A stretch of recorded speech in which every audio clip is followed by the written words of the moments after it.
네, 오늘 하나님 말씀은요. 예레미야입니다. 예레미야 21장 우리 1절에서 14절까지입니다. 예레미야 21장 1절에서 우리 14절까지 말씀 보시겠습니다. 네, 우리 한 목소리로 천천히 다 같이 우리 읽으시겠습니다. 여호와께로부터 예레미야에게 말씀이 임하니라. 시드기야 왕이 말기야의 아들 바수훌과 제사장 마아세야의 아들 스바냐를 예레미야에게 보내니라. 바벨론의 느부갓네살 왕이 우리를 치니 청컨대 너는 우리를 위하여 여호와께 간구하라. 여호와께서 혹시 그의 모든 기적으로 우리를 도와 행하시면 그가 우리를 떠나리라 하니, 예레미야가 그들에게 대답하되 너희는 시드기야에게 이같이 말하라. 이스라엘의 하나님 여호와께서 이와 같이 말씀하시되, 보라, 너희가 성 밖에서 바벨론의 왕과 또 너희를 애워싼 갈대아인과 싸우는 데 쓰는 너희 손의 무기를 내가 뒤로 들릴 것이요 그것들을 이 성 가운데 모아 드리리라. 내가 든 손과 강한 팔 곧 진노와 분노와 대노로 친히 너희를 칠 것이며, 내가 또 사람이나 짐승이나 이 성에 있는 것을 다 치리니 그들이 큰 전염병에 죽으리라 하셨다 하라. 여호와의 말씀이니라. 그 후에 내가 유다의 왕 시드기야와 그의 신하들과 백성과 및 이 성읍에서 전염병과 칼과 기근에서 남은 자를 바벨론의 느부갓네살 왕의 손과 그들의 원수의 손과 그들의 생명을 찾는 자들의 손에 넘기리니, 그가 칼날로 그들을 치되 측은히 여기지 아니하며 궁일이 여기지 아니하며 불쌍히 여기지 아니하리라 하셨느니라. 여호와께서 말씀하시기를, 보라, 내가 너희 앞에 생명의 길과 사망의 길을 두었노라. 너는 이 백성에게 전하라 하셨느니라. 이 성읍에 사는 자는 칼과 기근과 전염병에 죽으러니와 너희를 애워싼 갈대아인에게서 나가서 항복하는 자는 살 것이나 그의 목숨은 진리를 되리라. 여호와의 말씀이니라. 내가 나의 얼굴을 이 성읍으로 향함은 복음을 내리기 위함이 아니요 화를 내리기 위함이라. 이 성읍이 바벨론 왕의 손에 넘김이 될 것이요 그는 그것을 불사르리라. 다윗의 집이여, 너는 아침마다 정의롭게 판결하여 유다 왕의 집에 대한 다시 읽겠습니다. 유다 왕의 집에 대한 여호와의 말씀을 들으라. 여호와께서 이와 같이 말씀하시니라. 다윗의 집이여, 너는 아침마다 정의롭게 판결하여 탈취당한 자를 압박자의 손에서 건지라. 그리하지 아니하면 너희 악행 때문에 내 분노를 불같이 일어나서 사르리니 능히 끌 자가 없으리라. 여호와의 말씀이니라. 골짜기와 평원 바위의 주민아, 보라, 너희가 말하기를 누가 내려와서 우리를 치리요 누가 우리의 거처에 들어오리요 하거니와, 나는 내 대적이라. 내가 너희 행위대로 너희를 벌할 것이요 내가 또 수풀에 불을 놓아 그 모든 주위를 사르리라. 여호와의 말씀이니라. 아멘. 네, 오늘 예레미야 말씀, 월요일하고 화요일날 예레미야 큐티 하셨죠? 예레미야 좀 불쌍합니다. 월요일날은 얻어맞았고, 화요일날에는 자기가 태어난 생일을 저주했어요. 예레미야가 너무너무 얼마나 괴로우면 그렇게 했을까요? 자, 오늘은 예레미야가 또 다시 심판에 대한 이야기를 하면서 예레미야에게 일어난 일을 말씀을 드리는데, 21장의 말씀이 유다와 예루살렘의 멸망이 다가왔을 때 그 마지막 가정에서 일어난 사건이 기록되어 있는 말씀이 21장 말씀입니다. 바벨론 느부갓네살 왕이 군대를 이끌고 유다를 침공해요. 그리고 다른 지역을 장악한 후 예루살렘을 포위하였는데, 유다와 예루살렘의 멸망에 대하여 그토록 경고의 예언을 했어요. 그런데도 유다의 마지막 왕이 시드기야예요. 시드기야는 귀를 기울이지 않았고 오히려 예레미야를 옥에 가두거나 박해를 했습니다. 그런데 시드기야는 국가의 존립을 위협받는 이 바람 앞에 꺼져가는 등불 같은 위기가 닥치자 자신의 신복 두 사람 밧수울과 스바냐를 예레미야에게 보내서 도움을 요청하는 내용이 오늘 21장 1절부터 나오는 거예요. 여기에 그 밧술이라는 사람이 나오는데 이 밧술을 예레미야를 때렸어요. 때리고 이렇게 묶어가지고 하룻밤을 고문을 하고 예레미야를 한 사람이에요. 근데 이 사람이 지금 예레미야한테 찾아서 이제 얘기를 하는 거예요. 도움을 요청하는데 뭘 도움을 요청할까? 하나님은 유다 앞에 생명의 길, 사망의 길을 두셨어요. 하나님이 원하시는 것은 당연히 생명의 길인데 이 생명의 길은 하나님의 뜻에 순종하는 길이 생명의 길입니다. 그 순종이 뭐냐면은 하나님 뜻이에요. 순종. 하나님 뜻에 순종. 뭘 순종하냐? 바벨론의 너희들은 포로로 잡혀갈 것이다. 그리고 너희들은 그거를 인정하고 포로로 잡혀가야 된다. 그리고 자존심 상하고 굴욕적이지만은 너희들은 그렇게 될 것이다. 이게 오늘 하나님의 뜻에 순종할 때 이게 생명의 길이고 이게 하나님이 기뻐하시는 길인데 이 예레미야가 시드기야란 이 왕이 예레미야에게 도움을 요청하는 거야. 이게 이제 시드기야는 그런 말은 전혀 들리지 않고 이제 자기가 바람 앞에 등불이 되니까 가서 도움을 요청을 하는 거예요. 자, 무슨 도움을 요청을 하느냐? 오늘 아까 읽었지만 1절 한번 더 읽어볼까요? 여호와께로부터 예레미야에게 말씀이 임하니라. 시드기야 왕이 말기야의 아들 밧솔과 제사장 마아세의 아들 스바냐를 예레미야에게 보내니라. 네, 말기야의 아들 밧술, 마아세의 아들 스바냐. 제사장하고 정치인이에요. 종교인이죠. 그래서 그런 사람을 예레미야에게 보내서 도움을 청하겠다. 자, 핍박했던 사람 누구냐? 밧술. 예레미야 때렸잖아요. 그리고 예레미야를 고문하라고 여기 이렇게 눕혀가지고 밤새도록 예레미야가 그 하룻밤을 예레미야에게 엄청난 그런 고문을 하고 예레미야를 때리고 그런 사람이 지금 밧술이 와서 예레미야에게 도움을 청하는 거예요. 바벨론이 유다를 포위하고 공격하고 있으니 도와달라. 멸망하지 않도록 주님께 간절히 기도해 주세요. 선지자님, 우리가 망하게 되었습니다. 이제 이렇게 그런 식으로 얘기를 하는 거죠. 전에 히스기야를 통하여 유다에 많은 기적을 베푼 아스로 왕 사네림의 공격을 물리친 것처럼 우리에게 기적을 베풀어 달라는 거예요. 그래서 그렇게 하면은 기적이 일어나면 누가 물러가요? 느부갓네살이 왕이 물러가지 않을까? 도와달라고 이렇게 얘기하는 거예요. 자, 3, 4절 한번 읽어볼까요? 3절하고 4절 읽어보겠습니다. 예레미야가 그들에게 모든 기적으로 우리를 도와 행하시면 그가 우리를 떠나리라. 예레미야가 그들에게 대답하되 너는 시드기야에게 이같이 말하라. 이스라엘의 하나님 여호와께서 이와 같이 말씀하시되 보라, 너희가 성 밖에서 바벨론의 왕과 또 너희의 애월산 갈대아인과 싸우는 데 쓰는 너희 손의 무기를 내가 뒤로 돌릴 것이요 그것들을 이 성 가운데 모아들이라. 네, 이스라엘 하나님이 시드기야 왕에게 이제 뭐라고 말씀하냐면요, 무기를 거두라고 얘기를 하는 거예요. 그리고 예레미야는 더 큰 심판의 메시지를 뭐라고 이스라엘 하나님이 시드기야에게 말씀하신데 유다는 성벽에 에워싸고 공격하는 바벨론 왕과 갈대아 군대에게 맞서서 싸우려고 무장하고 있는데 하나님께서는 뭐냐면은 그들이 가지고 있는 모든 전쟁 무기를 회수하라. 그리고 예루살렘 도성 한가운데 모아놓겠다고 이렇게 말합니다. 하나님은 유다가 바벨론과 싸우지 못하게 하고 바벨론에게 항복하는 것이 현재 유다에게 베푸는 나의 은혜라 이렇게 어떻게 된 거예요? 도와달라는데 뭐라요? 무기 다 모으고 싸우지 말라는 거예요.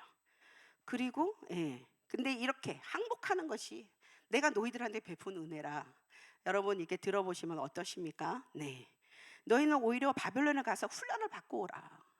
그래서 예레미야 더 뒤쪽으로 가면 뭐예요? 거기에 그 문화에 접해서 잘 살고 그 사람들에게 도움을 주고 거기서 그 사람들하고 어울려 잘 살아서 행복하게 살아라 막 이렇게 얘기해요.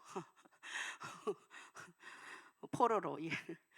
제가 그 처음에 그런 얘기, 이게 이상하다 이게 이렇게 쫙 읽어보면 이제 얘기가 나오는 건데 잘 모르실 때는 그렇게 생각이 들겠습니다. 아니 오늘도 보세요 뭐라 했냐면요, 무기를 거두라.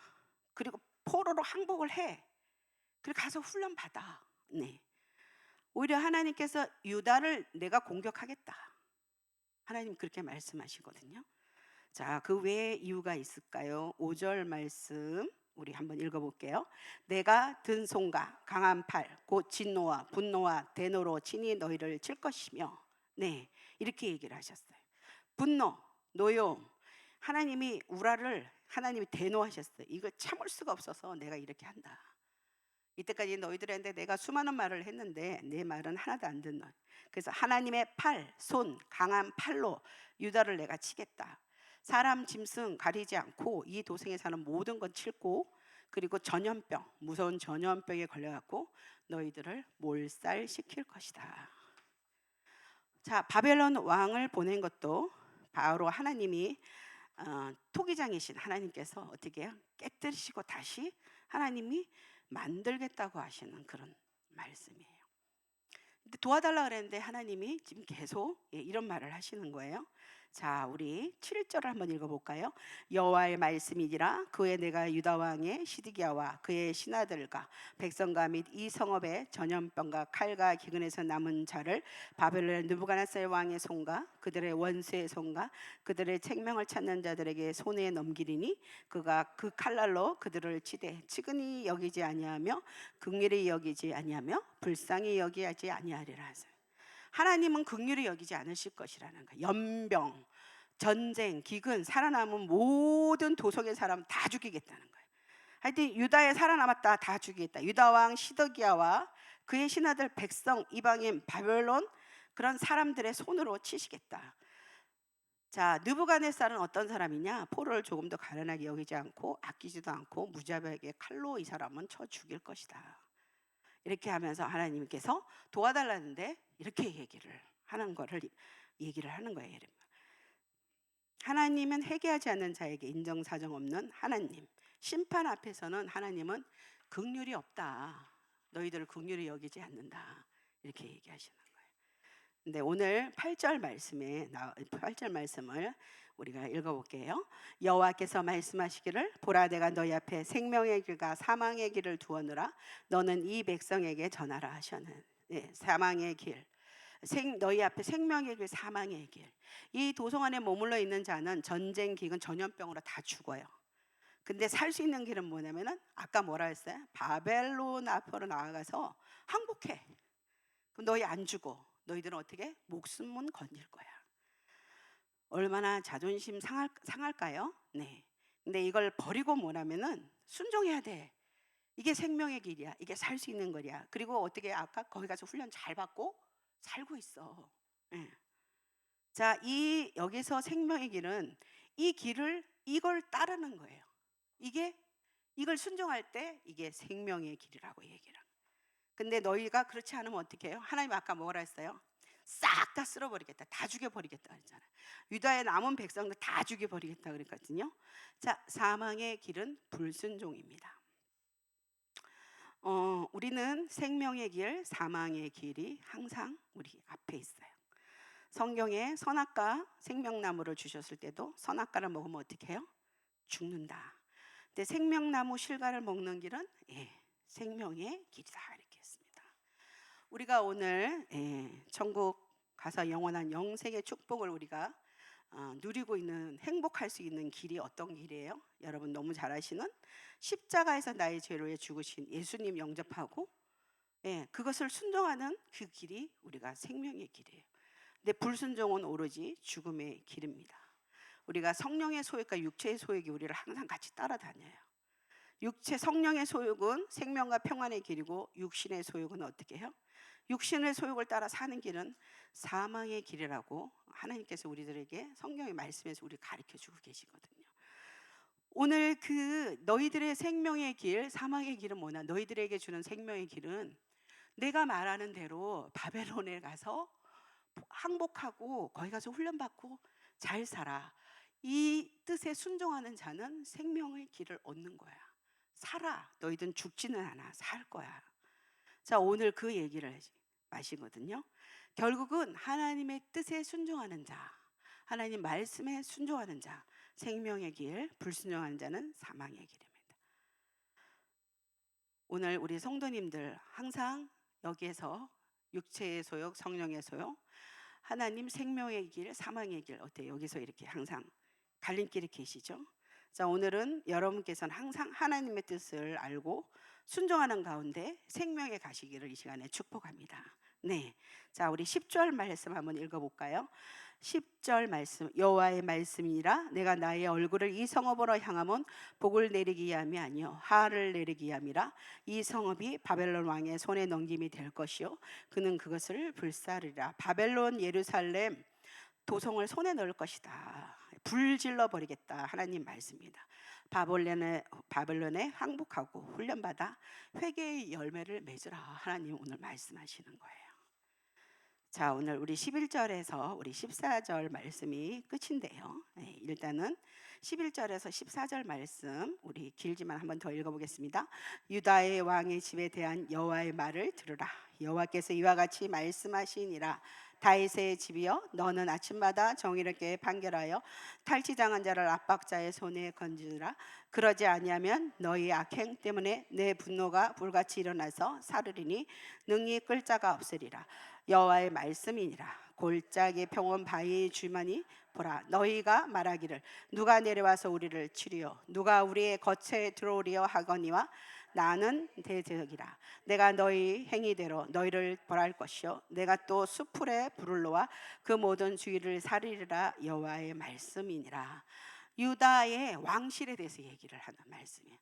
이 남왕국 유다의 말기 통치했던 이 왕들이 하나같이 악했어요. 이 말기의 왕들은 더 악했어요. 하나님에 대해 불의했습니다. 그래서 다윗의 집을 욕되게 하고 화를 자초한 미련하고도 어리석은 그런 왕들이었다는 것입니다. 그래서 비참한 운명을 경고하시고 거듭 공의로운 삶을 촉구하시는 그런 하나님이심에도 어떻게 예레미야 시대의 이 유다 왕들은 기대를 저버리고 무참하게 짓밟았습니다. 유다 비극이 왕들의 책임이 커요. 그래서 유다의 집, 다윗의 집 이렇게 하면서 말씀을 하는데요. 그 말기에 4명의 왕에 대해서 좀 말씀드려볼게요. 4명의 유다 왕이 등장하는데 여호아하스, 여호야김, 여호야긴, 시드기야입니다.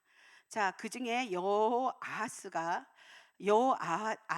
여호야김, 시드기야는 제16대 요시야 왕의 아들이에요.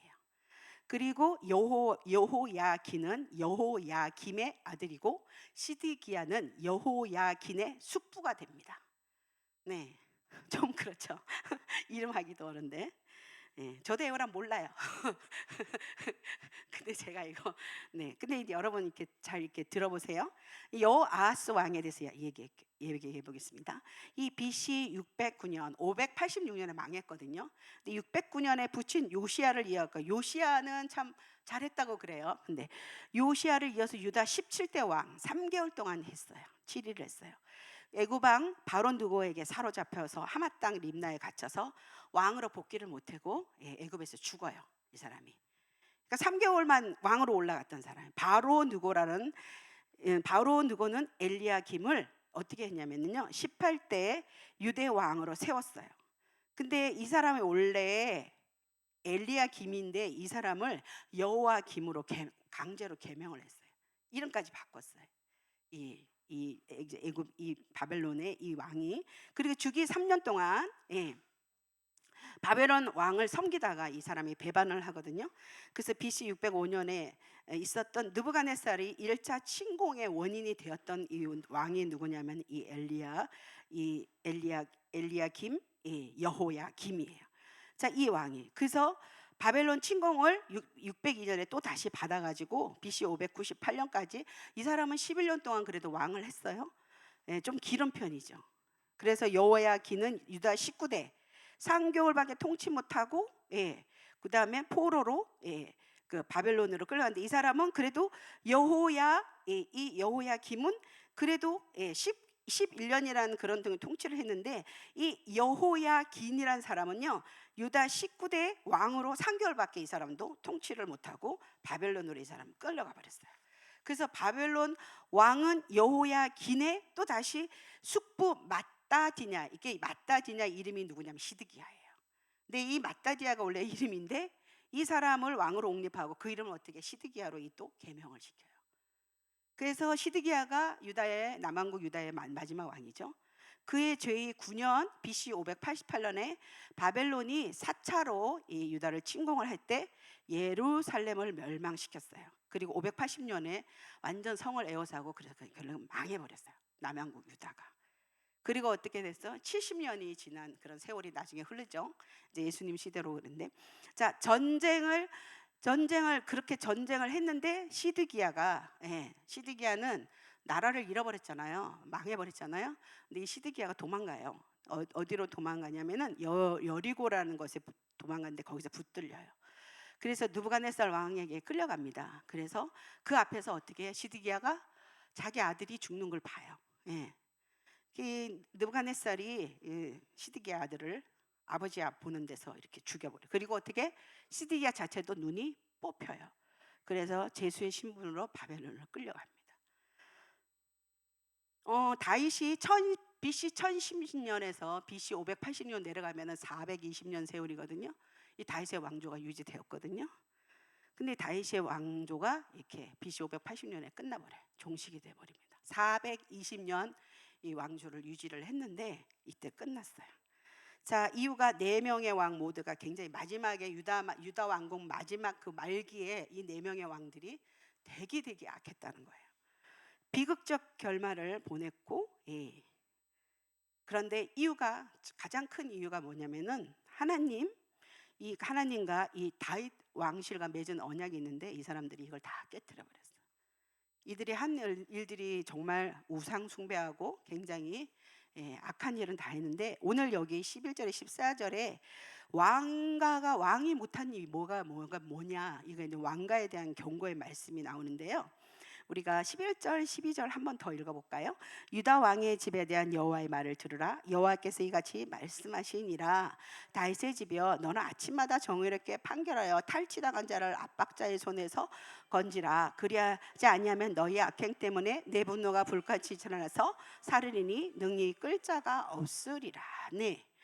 4명의 왕들에 대한 유다 왕실 사람들 전체에 대한 경고를 하는데, 이유가 뭐라면은 임금이 하는 일이 있다는 거예요. 임금이 하는 일에 굉장히 정의로 백성을 돌보라고 했는데 이게 임금의 임무다. 근데 뭐냐면은 다윗의 집이여, 너는 아침마다 정의롭게 판결하여, 아침마다 정의롭게 판결하여 탈취 당한 자를 압박자의 손에서 건지라, 이렇게 했거든요. 자, 재판을 언제 해야 되느냐?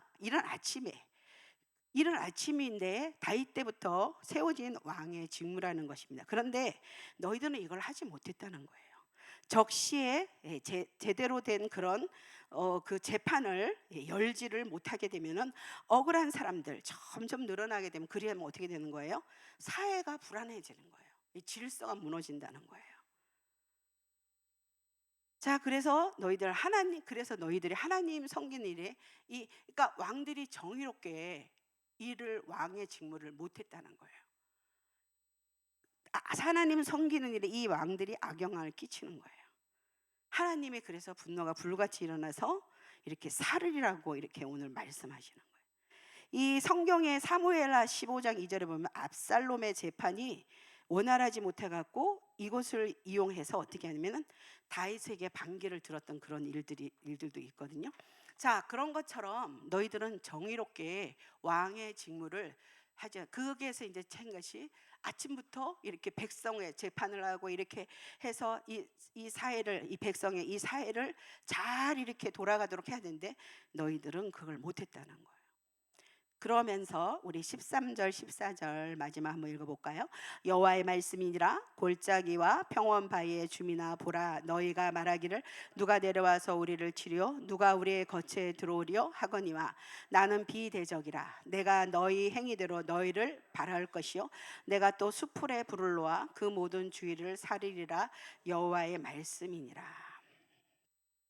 골짜기와 평원 바위의 주민아, 이 뜻은 예루살렘을 왕도를 삼은 유다 왕들을 호명하여 부르는 말씀으로, 이 실제로 저도 잘 이 예루살렘이 이렇게 성전 그다음 이스라엘 잘 안 가서 모르는데요. 예루살렘은 해발 800m 산악지대에 있다는 거예요. 그래서 서쪽, 남쪽, 동쪽은 골짜기, 북쪽은 거친 암석지대로 되어 있어서요. 예루살렘 성전 구역은 보통 북쪽에서 내려오는 이 적군이 공격을 하잖아요. 그러면은 천연적으로 보호하기에 굉장히 용이했다는 거예요. 높잖아요. 그래서 그 위치적으로 다 이렇게 당할 수가 없는 거예요. 그런데 골짜기와 평원 바위의 주민아, 근데 하나님이 나는 너의 대적이라 하시며 하나님 자신을 유다 왕실의 대적으로 자처하신 거 말씀이에요. 그래서 유다에게 내리는 재앙의 책임을 너희 유다 왕실에게 내가 묻겠다. 그러니까 하나님께서 직접, 그게 실제적으로 공격을 이렇게 쉽게 받을 수가 없고 그러는데 하나님께서 이렇게 내가 너희의 대적이야. 내가 너희의 적이야. 내가 너희로 대적으로 내가 자처하겠다. 이렇게 지금 이 예루살렘 성전 그것의 위치와 모든 이런 볼 때 이게 거의 공격을 받을 수 없는 그런 상황인데, 그러면서 예루살렘 심판은 왕실과 백성들의 제약된 이런 행실의 결과이다. 그러면서 하나님과의 언약 파괴했죠. 그리고 우상 숭배하고 이 지배층, 종교인, 대제사장들, 그 다음에 정치인들 다 도덕적으로 굉장히 해이해졌다는 거예요. 그래서 심판을 자초했다는 거예요. 그래서 그 행위대로 하나님께서 벌하셨다는 거예요. 그래서 내가 내 수풀에 놓으리라. 어떻게 해요? 그 성전이 백향목 기둥이에요. 성전의 기둥. 근데 그것을 어떻게? 내가 불사르겠다. 하나님께서 그렇게 얘기를 하시는 그런 말씀을 이 예레미야가 말씀을 예언을 하고 있는데요. 유다의 왕실, 곧 불의하고 악한 정권, 불의한 사회를 조성하는 것이 1등 공신이었어요. 이 유다의 왕실이. 그래서 하나님께서 맡기신 직무를 수행하고 무책임한 그런 자세로 이 사람들은 그렇게 일관하였다는 것입니다.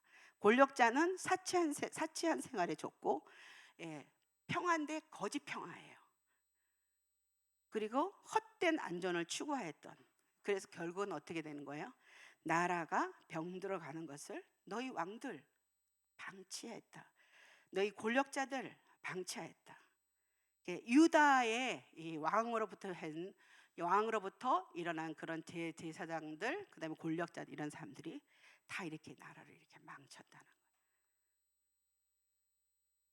거예요.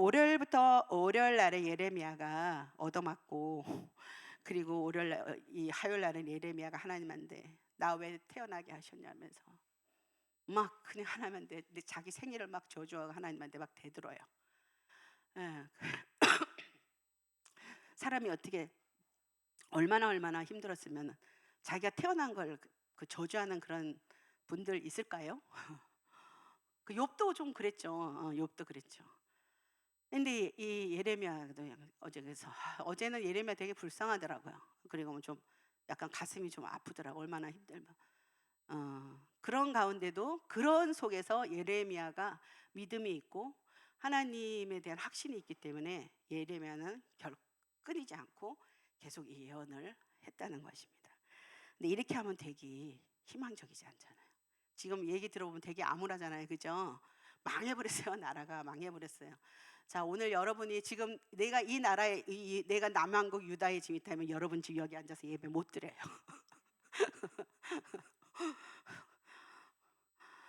그래. 되게 좀, 근데 이렇게 하면 되게 희망적이지 않잖아요. 근데 예레미야 23장 5절에 보면은 장차 다윗의 줄기에서 세우실 한 의로운 가지 메시아, 여호와는 우리의 공이라는 별명을 받을 정도로 여호와 앞에서 완벽한 의를 행함으로 무너진 이 다윗의 장막을 일으키실 것이라, 이렇게 예언을 해요. 참 예레미야 참 신기한 사람이에요. 그러면서 인간들에 의해 실패한 왕국을 다시 일으키실 것이다. 예레미야가 또 희망적인 예언을 또 합니다. 네. 악한 목자들이었는데 들어있는 유다의 불의한 이 통치자들이 아닌 어떤 생명을 주는 참목자, 이 양들을 안전한 길로 인도해 주실 것이라고 예레미야가 예언을 합니다. 하나님은 유다 왕들과 유다 백성의 폐역과 타락에도 불구하고 어떻게 해요? 하나님의 계획은 구속사는 절대로 포기하지 않으셨다는 거죠. 그래서 다윗의 위에 앉을 의로운 메시아, 참된 목자이신 예수 그리스도를 보내사 만세전부터 작정하시고 아브라함과 다윗에게 주셨어요. 그리고 그 언약을 완벽하게 성취하셨거든요. 근데 이걸 예레미야가 예언을 또 하는 거예요. 유다 역사상 암울한 시기에 가장 비극적인 일이 닥칠 것이다. 지금 생각해봐요. 지금 말기에 4명의 왕 얘기 들었을 때 엄청 비극적이나요. 그리고 망했어요. 그리고 그런 너희들은 망한다. 이렇게 굉장히 비극적인 그런 것을 예언한 이 선지자 예레미야지만은, 그럼에도 어떻게 해요? 이 예레미야가 다시 장차 하나님께서 이루실 영광스러운 미래를 내다볼 줄 아는 이 선지자 예레미야, 오늘 다리 그 23장에 가면은 의로운 왕, 메시아, 참목자, 이거에 대한 희망적인 이야기를 하는 예레미야를 볼 수 있습니다. 그래서 이렇게 하면 우리가 너무 예레미야를 본다 그러면은 좀 마음이 좀 그렇죠. 근데 예레미야는 희망적인 또 예언을 하는 그런 예언자 예레미야입니다.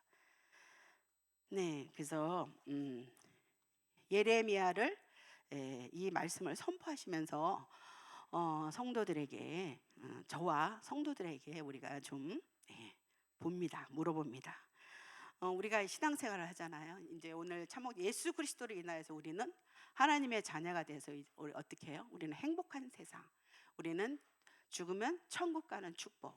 이 남왕국 유다가 멸망하고 그런 암울한 그런 불행한 그런 것이 아니라, 지금 우리는 아주 놀라운 세상에, 우리는 정말 좋은 세상에, 그리고 우리는 정말 편안하게, 우리는 평화스럽게 진짜 신앙생활 우리는 편안하게 하고 있습니다. 우리는 정말 잘 살고 있습니다. 그런 가운데서도 구약의 말씀이 오늘 우리들에게 뭔가 어떤 그런 적용하면서 우리들에게 교훈적이고 하나님께서 우리들에게 말씀하시는 것이 있습니다. 우리는 여전히 하나님 신앙생활 하는데, 우리가 여전히 하나님 앞에서 우리는 얼마나 깨닫고 있을까? 깨닫고 있을까? 또 하나님 말씀 앞에서 하나님의 마음을 정말 얼마나 나는 헤아리고 있을까? 정말 우리 성도님들 얼마나 헤아리시고 계시는지요? 그리고 또 하나님의 말씀 앞에서 하나님이 우리들에게 보여주시고 듣게 하시고 우리의 귀로 듣게 하시고 우리에게 생각나기도 하시고, 이렇게 하고 계시는데 나는 정말 내 귀는 잘 작동하고 있는가? 내 귀는 정말 하나님의 귀한 말씀을 내가 듣고 있는가? 그리고 나는 정말 하나님과 정말 동행하고 있는가? 어제도 동행하고 오늘 아침에도 동행하고, 지금 교회 오기 전에 동행하고, 이 시간도 나는 하나님과 동행하고 있는가? 아니면 나를 향하여 부재하고 계시는가 하는 그런 것을 한번 좀 생각해 봅니다. 그래서 이 말씀을 보면서 진짜 우리들은 중요한 것이 하나님께서 우리들에게 뭐라고 말씀하시는가. 굉장히 그 깨닫는 그 은혜가 참 귀한 것 같아요.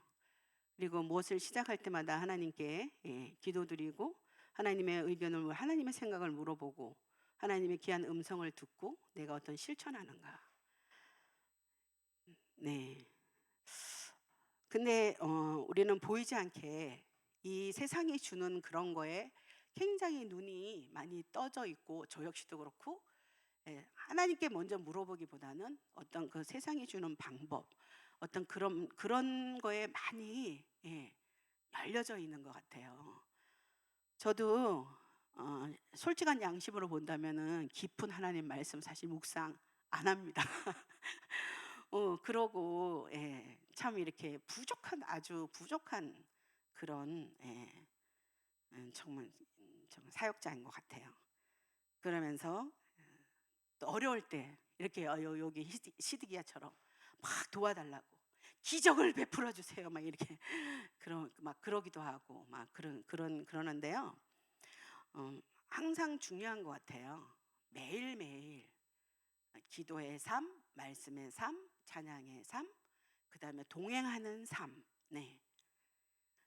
꼭 뭐 성전에 나와서야만 되는 겁니까? 그렇지 않더라도 내가 처한 어떤 곳에서든지 이곳에든지 저곳에든지 어디서든지 네 그런 삶을 그러한 하나님과 언제나 이렇게 대화할 수 있고 동행할 수 있고 물어보고 예. 그리고 요새 사람들은 십자가의 길 같은 그런 것도 생각 잘 안 하잖아요. 굉장히 편안한 시대고 보기에는 겉으로 보기에는 굉장히 좋은 시대예요. 근데 그때나 남양과 유다의 그 현실의 삶이나 오늘날 우리 이 대한민국의 기독교와 또 우리 이 세상에서 보여주는 그런 거를 볼 때 결코 다를 바는 아닌 것 같아요. 결코 다르지는 않은 것 같습니다. 그러한 가운데서도 내가 하나님을 알고 내가 하나님 앞에 내가 이렇게 정말 동행하는 그런 삶을 내가 이렇게 살 수 있다는 게 그렇게 하고 그리고 어떤 어려움이 있었더라도 이렇게 음성을 들으면 실수하지 않잖아요. 네, 그러한 삶을 산다면은 글쎄요, 세대가 악하고 뭐 그런다 그러더라도 어떻습니까? 여러분, 그렇게 삶이 어렵습니까? 네, 그렇지는 않은 것 같아요. 그래서 오늘 우리들은 하나님께서 우리들에게 길을 주시고 귀를 열어주시고 눈으로 보여주시고 우리에게 이 마음의 생각도 우리들에게 주셨잖아요. 그렇기 때문에 많이 말씀 앞에 서시고 거기에서 많은 걸 얻으시기를 바랍니다. 정말 중요한 건요. 우리가 이 땅에서 정말 가장 중요한 이 시대에도 가장 더 중요한 거는요. 우리의 최고의 목표는 하늘나라의 표대를 꽂는 거예요. 네. 그래서 저 하늘나라의 표대를 향하여서 우리는 달려가야 되는 것입니다. 가만히 생각해 보니까 젊은 날에 하늘나라의 표대가 아닌 게 30이 되면 뭘 해야 되고 40이 되면 뭘 해야 되고 50이 되면 뭘 해야 저 50살에 10년을 생각했는데 60이 되었는데 가만 보니까 자 보니까 별로 좋은 인생이 아닌 것 같아요. 별로 하나님께 영광도 별로 못 드렸고 전 참 양심적으로 하나님께만 고백하는 저의 죄가 있어요. 네. 그래서 참 이렇게 부끄럽습니다. 이렇게 근데 50대 10년을 계획을 했어요. 근데 제가 우리 전도팀의 권사님들의 뭐냐면 앞으로 80세 20년을 향하여서 계획을 하고 달려가세요. 그러면 제가 막 또 그러고 얘기를 하고 있거든요. 여러분 80세까지는 거뜬히 사십니다. 그러면은 60부터 출발이라 그랬는데 그러면 20년 인생을 어떻게 살 것인가? 저의 그 말의 의도에서는요. 이 세상의 표대야. 내가 내가 전도팀을 이끌면서도 저 하늘나라의 표대를 긋고 우리 달려가십시오. 막 이렇게 리액션이라도 입으로라도 해야 되는데 제가 그게 아니라 그거에 되면은 우리 권사님 피아노 배우십시오. 권사님은 뭐 배우십시오. 그러니까 나이가 먹어서도 뭘 안 하면 안 됩니다. 그러니까 자꾸 뭘 하라 그러는 거야. 우리가 해야 할 일은 오로지 영혼 구원인데. 근데 저도 입만 떠들고 앉아 있어요. 실전. 근데 하나님의 귀한 음성을 들어야 될 것 같아요. 그래서 전 다시 회심했어요. 어떻게 회심했냐? 이제 기도 많이 하고 하나님께 물어보고 내가 뭘 하겠다. 네. 그리고 나의 모든 삶의 자세를 다 바꾸겠습니다. 어떻게? 하나님이 원하시는 쪽으로. 하나님이 좋아하시는, 하나님 원하시는 하나님께서 어떤 걸 좋아하실지 그런 삶으로. 그래서 이제 60에서 출발합니다. 그래서 과연 이제 70이 되었을 때 70이 될 때 제가 정말 수많은 간증을 하는 사람이 되었으면 좋겠어요. 그러니까 여러분도 이 예레미야를 생각하면은 되게 막 그 남왕국 유다 되게 참 아니 왜 이렇게 말을 안 들을까? 어떻게 보면 진짜 하나님도 얼마나 속상하고 이 예레미야 선지자는 사명이라는 거 그거 하나 때문에 하나님 음성을 들었잖아요. 그러니까 이분이 거절을 할 수가 없는 거예요. 그 때문에 얻어맞고 별욕을 다 듣고 온갖 핍박을 다 받으면서도 그렇게 하는 거 보면은 그 하나님께서 그 예레미야는 뭔가 확신을 받았어요. 그래서 예레미야 뒤에 보면은 굉장히 오늘 제가 드린 그 메시지 그 말씀이 있잖아요. 굉장히 희망적인 그런 것도 예언하는 예레미야입니다. 근데 이제 여기서 보면서 제가 오늘 드릴 것은 우리 모든 우리 성도들을 먼저 하나님께 기도하고 물어보고, 예, 그리고 오답받고 응답받고 그다음에 실천하고, 예, 그런 삶으로 나가신다면은 신앙생활이 참 행복하고 엄청 좋아요. 근데 가장 중요한 것은요, 네, 영혼을 사랑하는 마음을 뜨겁게 가지시고 여기가 표대가 아니고 하늘나라의 표대를 꽂으시고 그것을 향해서 그게 생명의 길이에요. 예, 그게 생명의 길로 가는 길이거든요. 네, 그 길에 순종하시는 우리 삼봉교회 성도님들이 되시기를 이 시간에 축복합니다.